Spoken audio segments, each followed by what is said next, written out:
नमस्कार, मैं हूं अजय वत्स।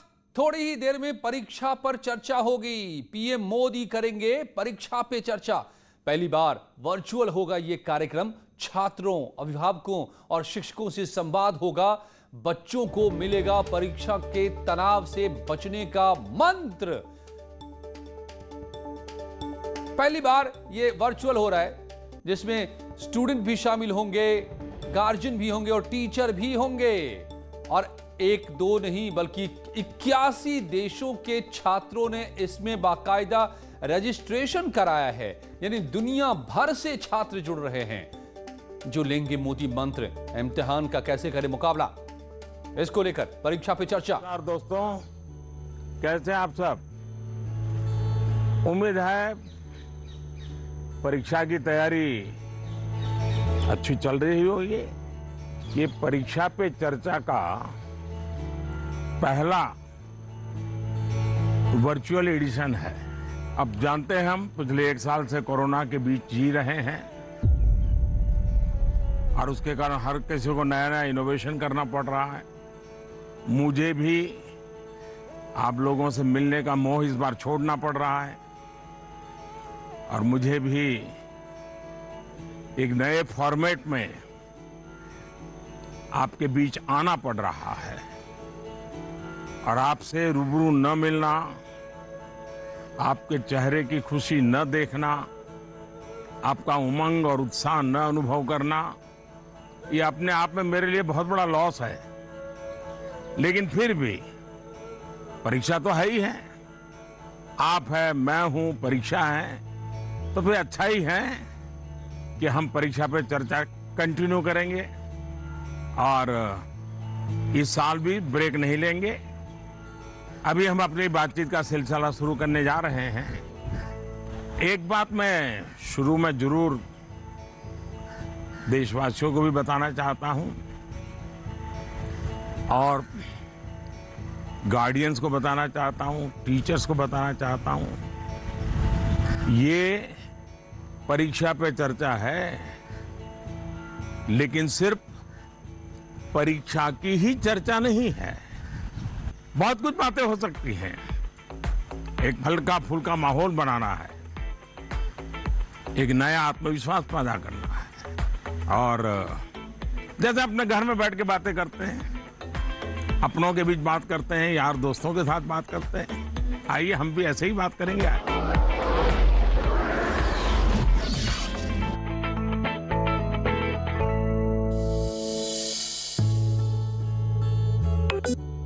नमस्कार ऑनरेबल पीएम सर। नमस्कार। मेरा नाम एन पल्लवी है। मैं 9वीं कक्षा पढ़ रही हूँ। सर, हम अक्सर ऐसा महसूस करते हैं कि पूरा साल पढ़ाई ठीक चल रही होती है, लेकिन जैसे ही परीक्षा निकट आती है बहुत ही तनावपूर्ण स्थिति हो जाती है। कृपया इसके लिए कोई उपाय बताइए सर। बहुत धन्यवाद सर। धन्यवाद पल्लवी। मुझे बताया गया है कि इसी तरह का और भी एक सवाल है। सादर अभिनंदन आदरणीय प्रधानमंत्री जी। मेरा नाम अर्पण पांडे है। मैं global Indian international school Kuala Lumpur Malaysia में 12वीं कक्षा का छात्र हूँ। मैं आपसे अपनी भावी भविष्य की सफलता हेतु एक प्रश्न के उत्तर की आकांक्षा करता हूँ और आशा करता हूँ कि आप इसमें मेरा मार्गदर्शन करेंगे। मेरा प्रश्न है, परीक्षा की तैयारी के दौरान हमारे मन में आने वाले भय और तनाव से हम कैसे उभरे? कि क्या होगा अगर अच्छे अंक और अच्छा कॉलेज मिलेगा या नहीं? धन्यवाद। पल्लवी, अर्पण, देखिए, आप जब ये फियर की, डर की बात करते हैं तो मुझे भी डर लग जाता है। अरे ऐसी कौन सी बात है जिसके लिए डरना चाहिए? क्या पहली बार एग्जाम देने जा रहे हो क्या पहले कभी एग्जाम दी नहीं? क्या आपको मालूम नहीं था कि मार्च महीने, अप्रैल महीने में एग्जाम आती है? सब पता है, पहले से पता है, साल भर पहले से पता है। अचानक तो नहीं आया है, और जो अचानक नहीं आया है कोई आसमान नहीं टूट पड़ा है। इसका मतलब हुआ कि आपको डर एग्जाम का नहीं है, आपको डर किसी और का है। और वो क्या है? आपके आसपास एक माहौल बना दिया गया है कि यही एग्जाम सब कुछ है, यही जिंदगी है। और इसके लिए पूरा सामाजिक वातावरण, कभी कभी स्कूल का वातावरण भी, कभी कभी माँ बाप भी, कभी अपने रिश्तेदार भी एक ऐसा माहौल बना देते हैं, ऐसी चर्चा करते हैं कि जैसे कोई बहुत बड़ी घटना से आपको गुजरना है, बहुत बड़े संकट से गुजरना है। मैं उन सब से कहना चाहूंगा, खास करके मैं पेरेंट्स से कहना चाहता हूं, आपने क्या करके रख दिया है। मैं समझता हूं कि ये सबसे बड़ी गलती है। हम आवश्यकता से अधिक ओवर कॉन्शियस हो जाते हैं, हम थोड़े ज्यादा ही सोचने लग जाते हैं। और इसलिए मैं समझता हूं कि जिंदगी में ये कोई आखिरी मुकाम नहीं है। ये जिंदगी बहुत लंबी है, बहुत पड़ाव आते हैं। एक छोटा सा पड़ाव है, हमें दबाव नहीं बनाना चाहिए। चाहे टीचर हो, स्टूडेंट हो, परिवारजन हो, यार दोस्त हो, अगर बाहर का दबाव कम हो गया, खत्म हो गया, तो एग्जाम का दबाव कभी महसूस नहीं होगा। कॉन्फिडेंस फलेगा, फूलेगा, प्रेशर रिलीज हो जाएगा, डिक्रीज हो जाएगा। और बच्चों को घर में सहज, तनाव मुक्त जीना चाहिए। छोटी मोटी हल्की फुल्की बातें जो रोज करते थे वैसी करनी चाहिए। देखिए दोस्तों, पहले क्या होता था, पहले माँ बाप बच्चों के साथ ज्यादा इन्वॉल्व रहते थे और सहज भी रहते थे और कई विषयों पर इन्वॉल्व रहते थे। आज जो भी इन्वॉल्व रहते हैं वो ज्यादातर कैरियर, एग्जाम, पढ़ाई, किताब, सिलेबस, मैं उसको सिर्फ इन्वॉल्वमेंट नहीं मानता हूं। और इससे इन्हें अपने बच्चों के असली सामर्थ्य का पता नहीं होता है। अगर माँ बाप ज्यादा इन्वॉल्व है तो बच्चों की रुचि, प्रकृति, प्रवृत्ति इस सबको अच्छी तरह समझते हैं और जो कमियां हैं उन कमियों को समझ करके उसको भरने की कोशिश करते हैं। और उसके कारण बालक का कॉन्फिडेंस लेवल बढ़ता है, उसकी स्ट्रेंथ माँ बाप को पता है, उसकी वीकनेसेस माँ बाप को पता है। और उसके कारण माँ बाप समझते हैं कि ऐसे समय वीकनेसेस को बाजू में करो, स्ट्रेंथ को जितना बल दे सकते हो दो। लेकिन आज कुछ माँ बाप इतने व्यस्त हैं कि उन्हें बच्चों के साथ रियल सेंस में इन्वॉल्व होने का समय ही नहीं मिलता। इसका परिणाम क्या होता है, आज बच्चे के सामर्थ्य का पता लगाने के लिए पेरेंट्स को एग्जाम के रिजल्ट का शीट देखना पड़ता है। और इसलिए बच्चों का आकलन भी बच्चों के रिजल्ट तक ही सीमित हो गया है। मार्क्स के परे भी बच्चे में कई ऐसी चीजें होती हैं जिन्हें पेरेंट्स मार्क ही नहीं कर पाते हैं। साथियों, हमारे यहाँ एग्जाम के लिए एक शब्द है कसौटी। मतलब खुद को कसना है, ऐसा नहीं है एग्जाम आखिरी मौका है, बल्कि एग्जाम तो एक प्रकार से एक लंबी जिंदगी जीने के लिए अपने आप को कसने का उत्तम अवसर है, एक अपॉर्चुनिटी है। समस्या तब होती है जब हम एग्जाम को ही जैसे जीवन के सपनों का अंत मान लेते हैं, जीवन मरण का प्रश्न बना देते हैं। दरअसल एग्जाम जीवन को गढ़ने का एक अवसर है, एक अपॉर्चुनिटी है, एक मौका है। उसे उसी रूप में लेना चाहिए। एक्चुअली हमें अपने आप को कसौटी पर कसने के मौके खोजते ही रहना चाहिए ताकि हम और बेहतर कर सकें। हमें भागना नहीं चाहिए। आइए दोस्तों, अगले सवाल की तरफ बढ़ते हैं। माननीय प्रधानमंत्री जी नमस्कार। मेरा नाम पुण्य सुन्या है। मैं कक्षा 11वीं की छात्र हूँ। मेरे विद्यालय का नाम विवेकानंद केंद्र विद्यालय निर्जुली, डिस्ट्रिक्ट पापुमपारे, स्टेट अरुणाचल प्रदेश है। माननीय प्रधानमंत्री जी, कुछ सब्जेक्ट्स और कुछ चैप्टर्स है जिनको लेकर मैं सहज नहीं हूँ। उनसे पीछा छुड़ाने में लगी रहती हूँ। मैं चाहे कितनी भी कोशिश क्यों ना करूँ, मैं उन्हें पढ़ नहीं पाती हूँ। शायद ये इसलिए होता है क्योंकि मुझे उनसे डर लगता है। सर, इस स्थिति को कैसे दूर किया जा सकता है? धन्यवाद सर। चलिए, आंध्र से हम मलेशिया से अब अरुणाचल पहुंच गए और मुझे बताया गया है कि इसी प्रकार का कोई और एक सवाल भी है। माननीय प्रधानमंत्री जी नमस्कार। मेरा नाम विनीता गर्ग है और मैं SRDAV पब्लिक स्कूल में 25 वर्ष से कार्यरत हूँ। मेरा प्रश्न है, कुछ सब्जेक्ट्स ऐसे हैं जिसमें कई स्टूडेंट्स को डर का सामना करना पड़ता है। इस वजह से वह इनसे बचते हैं। इसके बारे में इतिहास या गणित जैसे विषयों के शिक्षक अच्छी तरह से समझ सकते हैं।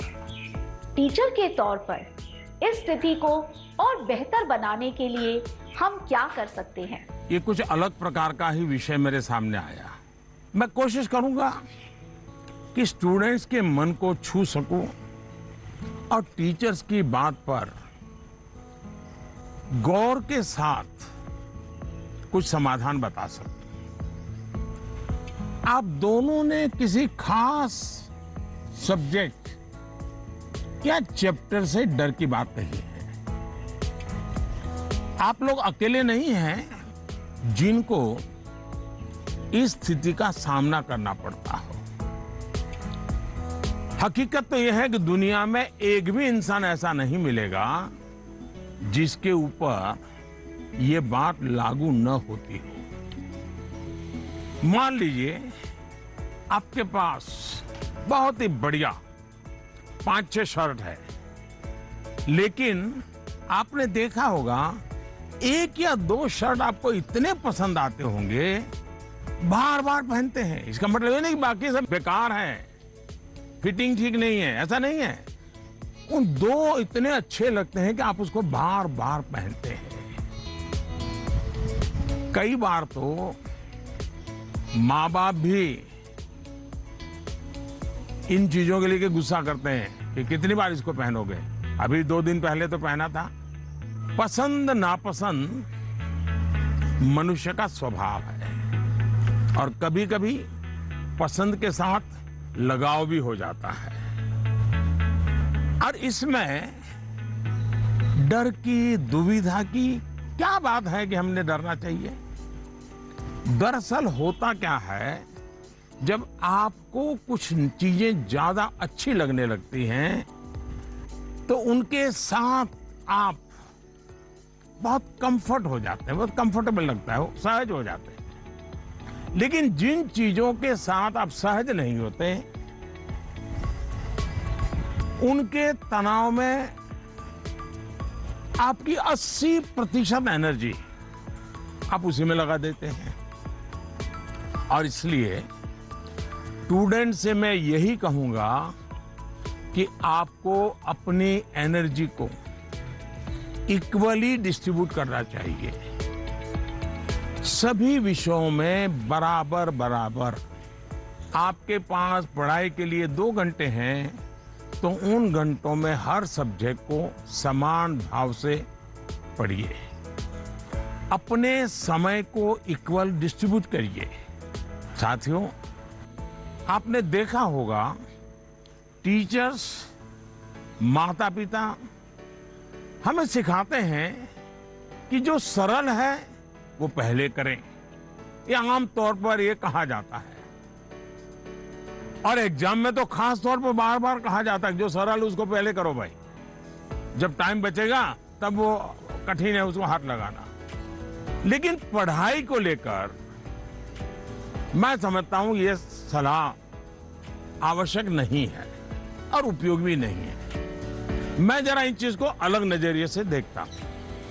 मैं कहता हूं जबकि पढ़ाई की बात हो तो कठिन जो है उसको पहले लीजिए। आपका माइंड फ्रेश है, आप खुद फ्रेश हैं, उसको अटेंड करने का प्रयास कीजिए। जब कठिन को अटेंड करेंगे तो सरल तो और भी आसान हो जाएगा।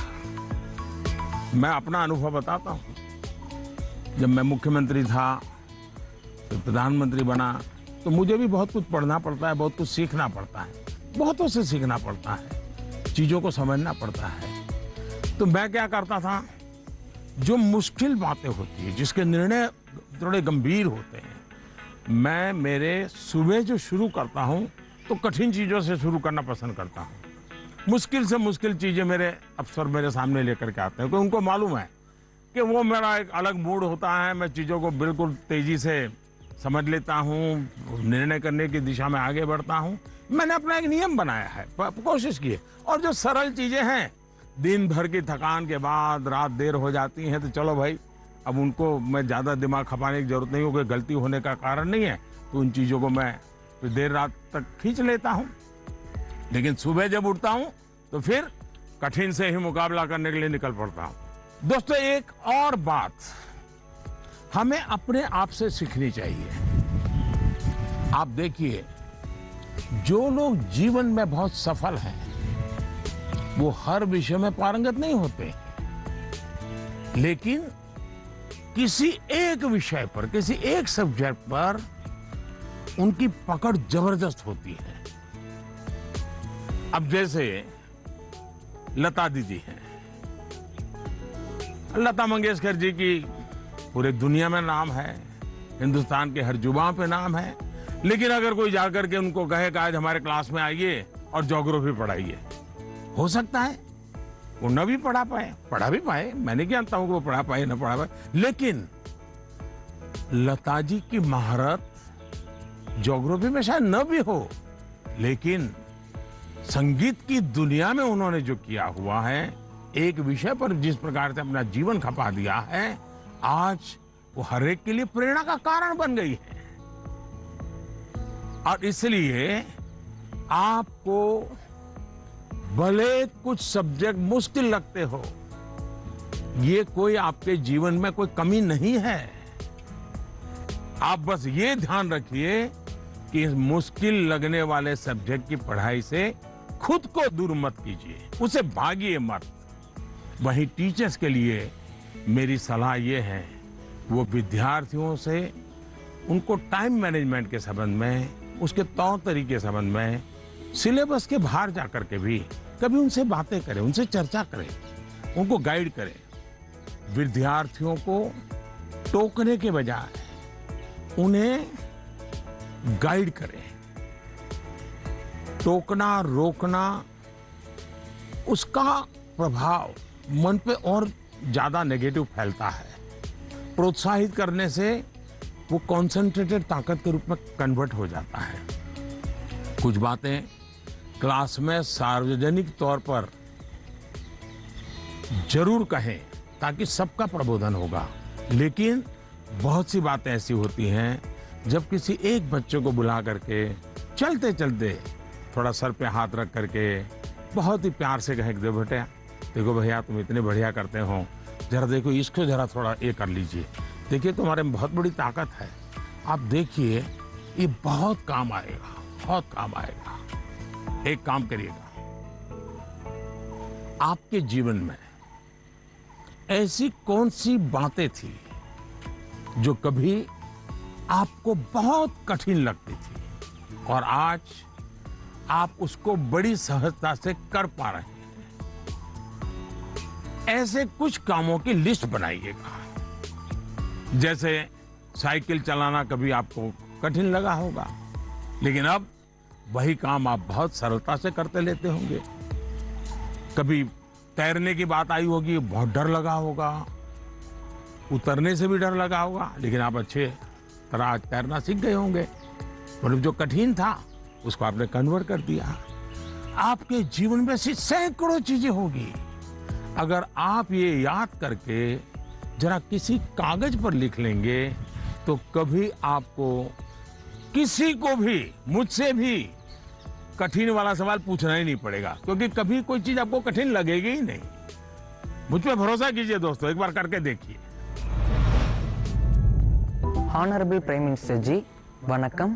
वणक्कम। I am Neelanand, studying 12th standard in Vivekananda Kendra Vidyalaya Metric Higher Secondary School, Kanyakumari. Dear sir, during this pandemic situation, after the online classes, we all get more free time than usual.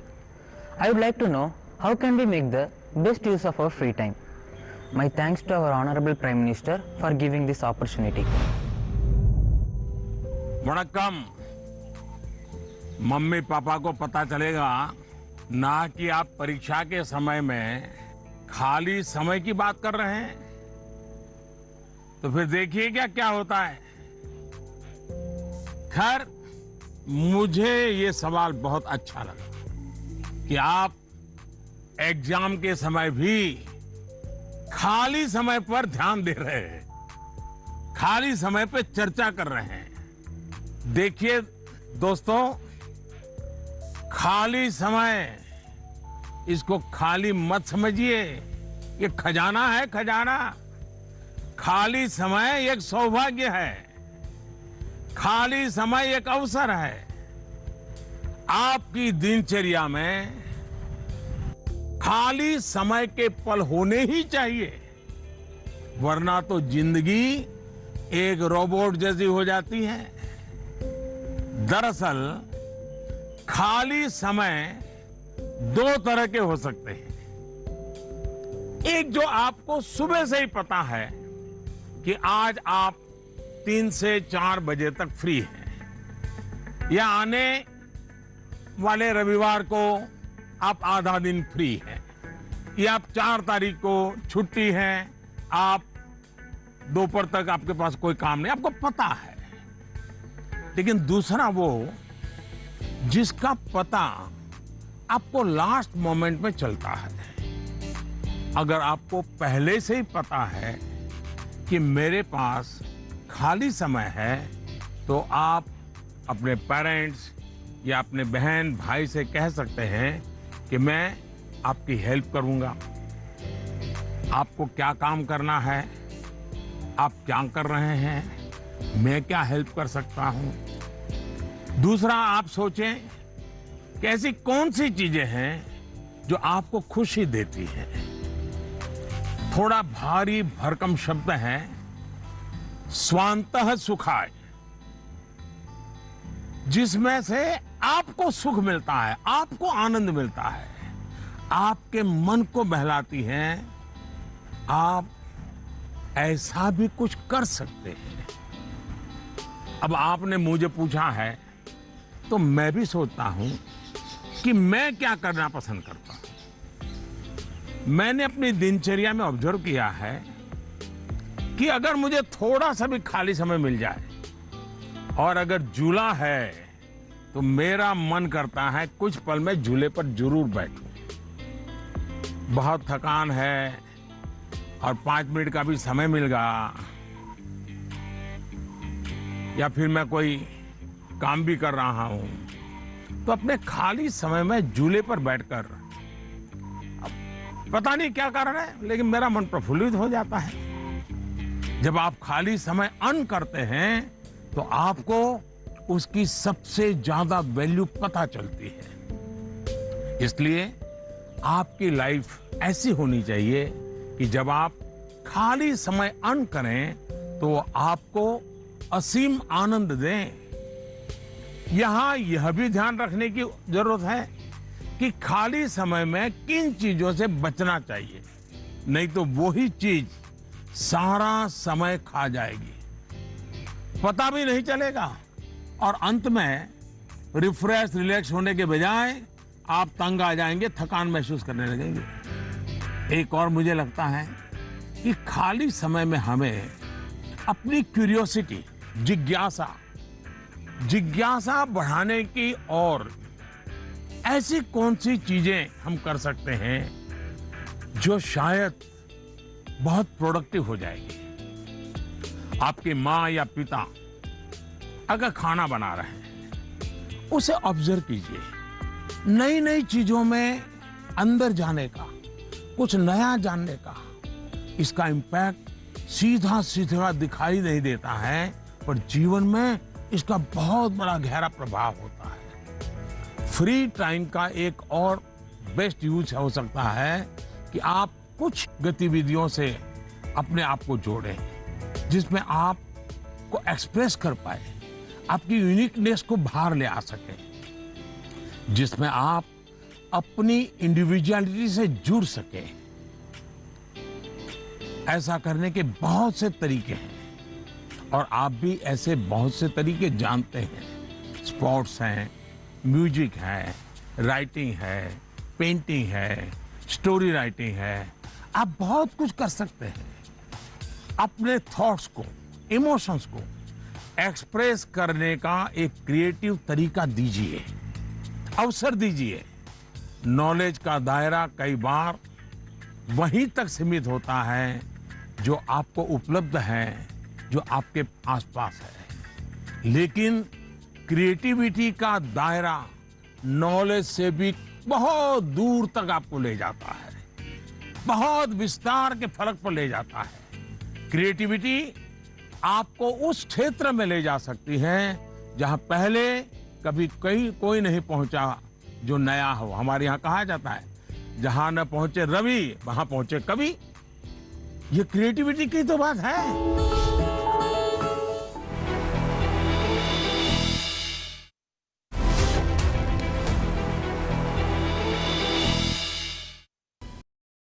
जात धर्म की सरकारों को